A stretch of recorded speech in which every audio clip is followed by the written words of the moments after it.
આપનું સ્વાગત છે। ધ્રાંગધ્રા ખાતે સ્ટેટ મોનિટરિંગ સેલની ટીમે બે સફળ રેડ કરી।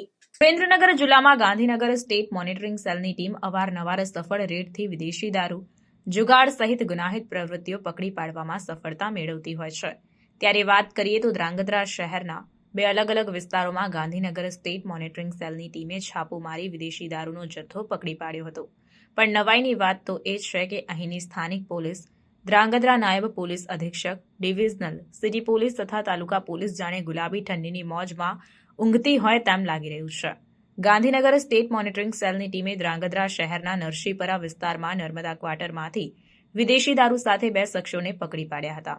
વિદેશી દારૂની 41 બોટલો જેની કિંમત ₹31,145 તથા 2 બાઇક, 1 કાર, 3 મોબાઈલ, રોકડ સહિત કુલ 2.37 લાખના મુદ્દામાલ સાથે બે શખ્સોને પકડી પાડ્યા હતા। જેમાં ઝડપાયેલ શખ્સો વસીમ શેખ અને નયન ચૌહાણ સહિત હાજર નહીં મળી આવેલ 3 શખ્સો સહિત કુલ 5 શખ્સો સામે પોલીસે ગુનો નોંધી કાયદેસરની કાર્યવાહી હાથ ધરી।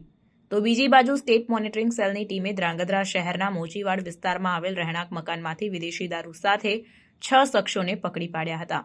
જેમાં વિદેશી દારૂની 15 બોટલો જેની કિંમત ₹1200 તથા 7 મોબાઈલ ફોન જેની કિંમત ₹60,500 સહિત રોકડ 40,270 અને 1 બાઇક મળી કુલ 1.36 લાખના મુદ્દામાલ સાથે 6 શખ્સોને પોલીસે દબોચી પાડ્યા હતા। પકડાયેલ 6 શખ્સો તથા હાજર નહીં મળી આવેલ 3 શખ્સો સહિત કુલ 9 શખ્સો સામે ગુનો નોંધી ધોરણસરની કાર્યવાહી હાથ ધરી। આમ ગાંધીનગર સ્ટેટ મોનિટરિંગ સેલની ટીમ દ્વારા સફળ રેડ સાથે 31સ્ટની ઉજવણી કરતા રસિયાઓના રંગમાં ભંગ સાથે ફફડાટ વ્યાપી જવા પામ્યો હતો।